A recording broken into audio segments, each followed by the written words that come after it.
안녕하세요. 까치살모입니다. 오늘은 여러 가지 국방에 대한 잡다한 뉴스를 정리해 보도록 하고요. 그리고 K9에 대한 소식 한 가지를 전할까 합니다. 우선 첫 번째로 전할 소식은 튀르키예에 대한 F-16V 판매 계약이 정식으로 체결되었다는 소식입니다. 여러분도 알겠지만 튀르키예는 러시아로부터 S-400을 도입하기로 했고, 그러면서 미국으로부터 많은 제재를 받게 되었었죠. 그래서 F-35의 공동개발국 지위도 박탈당하고, 아예 F-35 자체를 도입하지 못하게 되기도 했습니다. 그리고 이 정도에 그치지 않고 기존 튀르키예가 보유한 F-16을 F-16V로 개량하는 것도 금지됩니다. 이건 튀르키예 입장에서는 상당히 심각한 이야기인데요. 왜냐하면 튀르키예의 적국인 그리스 공군은 지금 F-16V를 보유하고 있기 때문입니다. 많은 분들이 아시겠지만 그리스 공군과 튀르키예는 과거 양쪽 다 똑같은 기종인 F-16을 보유해서 서로가 치열하게 경쟁하기도 했는데요. 최근에는 그리스 공군이 레이더로 조준을 했음에도 튀르키예의 F-16은 그 조준 사실조차도 파악을 하지 못해서 크게 문제가 되기도 했습니다. 그 이유는 튀르키예 공군이 보유한 F-16은 아날로그 방식의 레이더와 아날로그 방식의 전자전 장비만을 가지고 있었고, 그에 반해서 그리스 공군은 라팔 전투기와 F-16V를 보유하고 있고, 라팔과 F-16V의 A사 레이더와 디지털화된 전자전 장비를 탑재하고 있기 때문입니다. 그래서 튀르키예 공군은 그리스 공군 전투기들이 A사 레이더로 조준하는 걸 알지 못했던 겁니다.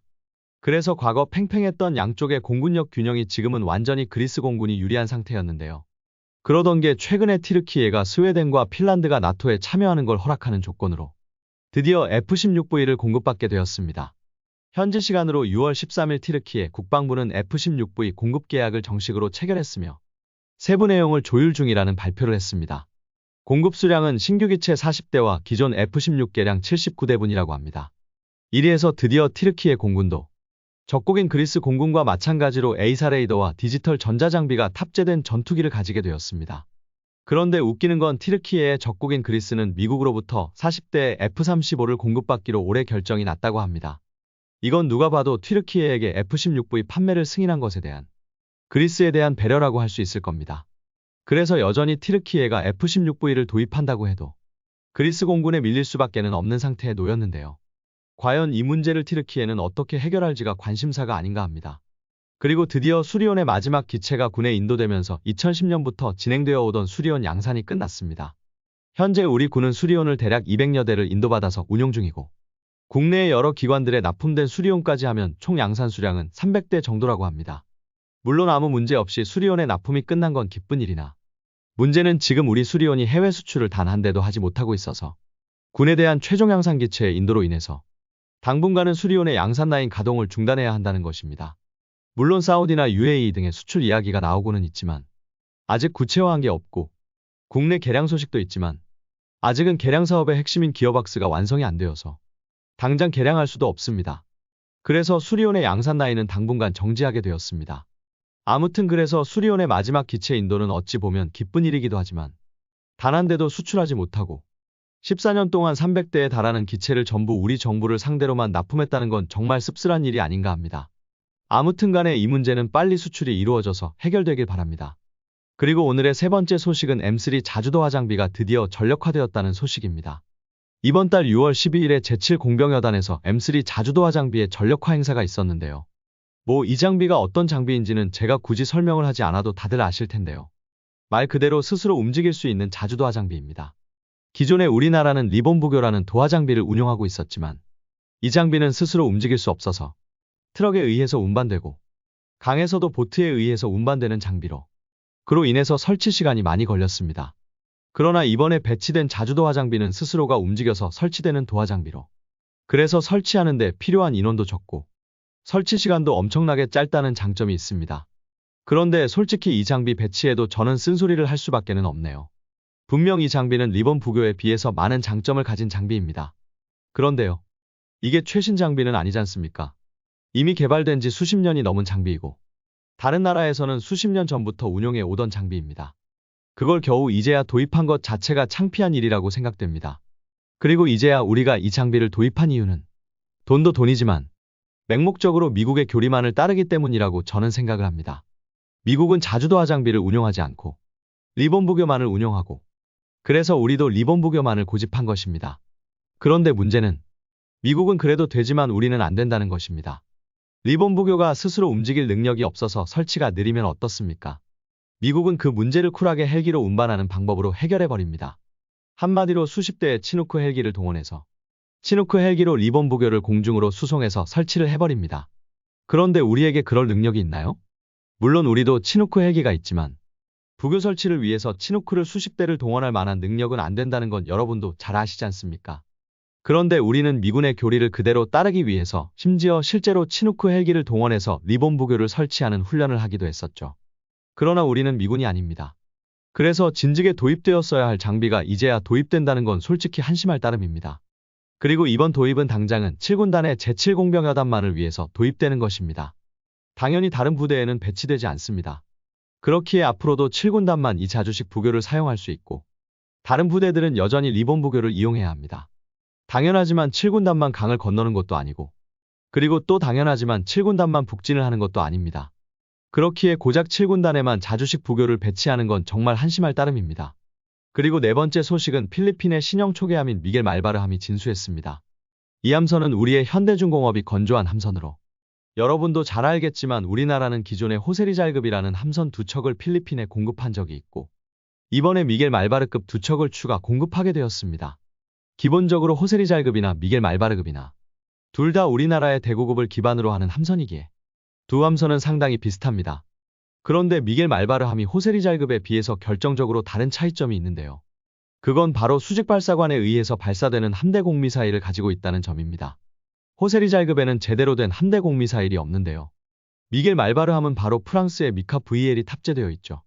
다만 아쉬운 점은 미겔 말바르함에 탑재된 함대공 미사일이 우리나라의 해공이 아닌 프랑스제라는 게 아쉽기는 하지만 어찌되었든 이제 필리핀도 제대로 된 대공 미사일을 가진 함선을 가지게 되었고 그래서 중국의 위협에 좀 더 잘 대비할 수 있게 되었다는 점에서는 반가운 일이 아닌가 합니다. 아마 오늘 전한 소식들은 제 영상 말고도 다른 곳에서도 많이들 보셨을 겁니다. 그러나 분명 국방에 대한 소식을 제 영상을 통해서만 접하는 분들도 많기에 최근 주요 소식을 종합해봤고요. 오늘 제가 이야기하고 싶은 핵심 주제는 이 소식들은 아니고요. 오늘 제가 전할 소식은 바로 우리 K9이 미국의 차기 자주포 사업에 출사표를 냈다는 것입니다. 제가 전에 소식을 전하기도 했는데요. 미국은 원래는 ERCA 사업이라는 걸 통해서 58 구경장 장포신을 가진 XM1299라는 차기 자주포를 개발하고 있었습니다. 그런데 올해 초에 이 XM1299의 개발을 중단한다는 미국의 발표가 있었죠. 그리고 미국은 급하게 XM1299를 대체할 대안을 찾아 나서고 있다고 제가 소식을 전하기도 했었는데요. 문제는 현재까지 58 구경장 자주포를 완성한 나라가 없다는 것입니다. 솔직히 58 구경장 자주포의 개발은 미국이 가장 빨랐었는데 정작 미국의 개발은 실패해버린 거니까요. 그럼 왜 미국은 58구경장 자주포가 필요하냐라고 한다면요.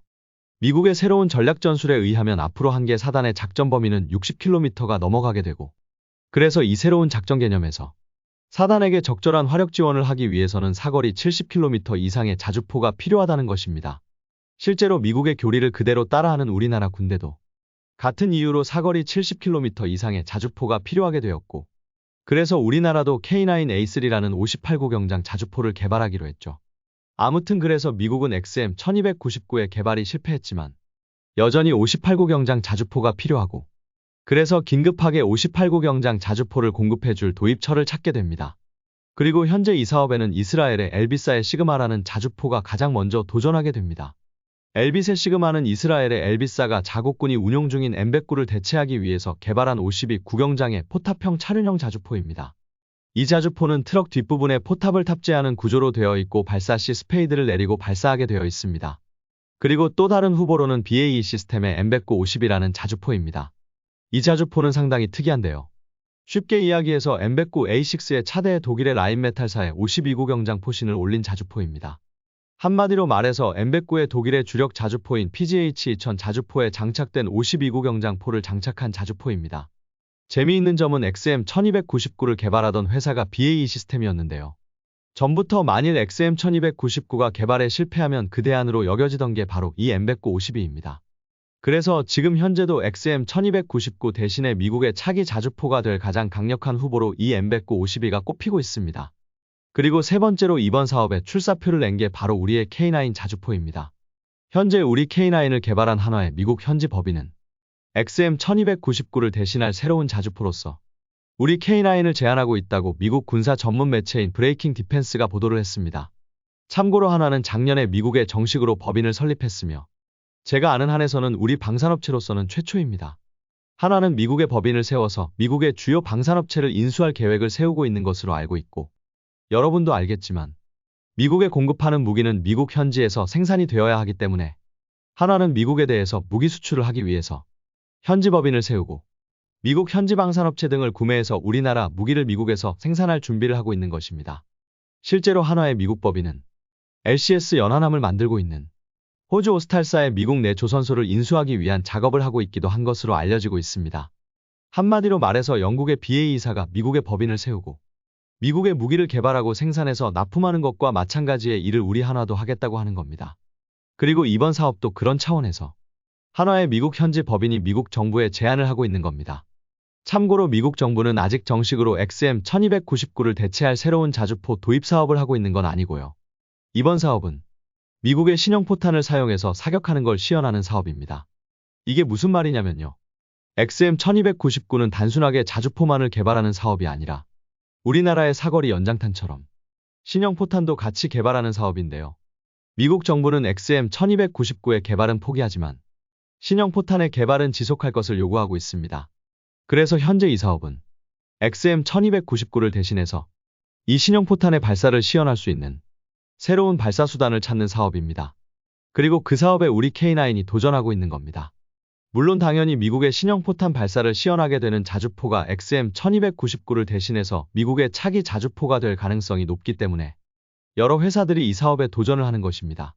그리고 아직 정식으로 출사표를 내고 있지는 않지만 당연히 독일의 KMW사의 RCH155도 조만간 출사표를 낼 것으로 보입니다. RCH155가 어떤 자주포인지는 여러분도 잘 아시죠? 바로 영국에서 우리 K9을 제치고 영국의 차기 자주포로 선정된 독일 KMW사의 차륜형 자주포입니다. 그래서 최종적으로 이 네 가지 자주포가 미국의 차기 자주포의 자리를 두고 경쟁할 것으로 보입니다만 우선 차륜형 자주포는 선정되기 힘들다고 저는 봅니다. 왜냐하면 미국은 차륜형 자주포 사업은 별도로 하고 있기 때문입니다. 현재 알려지기로는 우크라이나에서 미국의 견인식 자주포인 M777이 고전을 면치 못하고 있고 그래서 미국은 장기적으로 M777을 퇴출하려 한다고 합니다. 그래서 앞으로는 미국도 자주포를 중심으로 운용할 생각인데요. 한 가지 자주포만을 운용할 생각은 아닌 것으로 보이고 궤도형 자주포와 차륜형 자주포 두 가지를 운용할 것으로 보입니다. 그래서 이미 차륜형 자주포는 별도의 사업을 진행하고 있기 때문에 이번 사업에는 궤도형 자주포를 선정할 것으로 보이고 그래서 궤도형 자주포인 M109-52와 우리 K9 자주포가 가장 강력한 후보가 될 거라고 봅니다. 그러나 물론 그 중에서도 M109-52가 미국의 차기 자주포가 될 가능성이 더 높은 건 사실이지만 그래도 우리의 K9이 전혀 가능성이 없는 건 아니라고 저는 봅니다. 결론은 지금 후보에 올라와 있는 자주포들은 아직 어떤 나라도 58구경장의 장포신을 개발하지 못했기 때문에 전부 52구경장의 자주포들이고 그래서 결론은 누가 가장 뛰어나고 문제가 없는 58구경장 이상의 장포신을 개발해낼 수 있냐가 이번 사업의 핵심이라고 생각을 하고 독일에서도 69구경장 장포신이 개발되는 만큼 M109-52도 당연히 차후에는 독일이 개발한 69구경장 장포신을 장착하겠지만 결론은 XM1299도 포신의 이상마모 때문에 사업이 취소된 만큼 누가 더 뛰어난 포신을 개발해내느냐가 이번 사업의 성패를 가르게 될 거라고 저는 봅니다. 그래서 우리 K9도 전혀 가능성이 없는 건 아니라고 봅니다. 그래서 저는 이 사업에 더욱더 관심을 가지고 지켜보고 있는 것입니다. 아무쪼록 우리나라의 K9이 미국의 차기 자주포로 선정되길 기원합니다. 이상 영상 봐주셔서 감사합니다.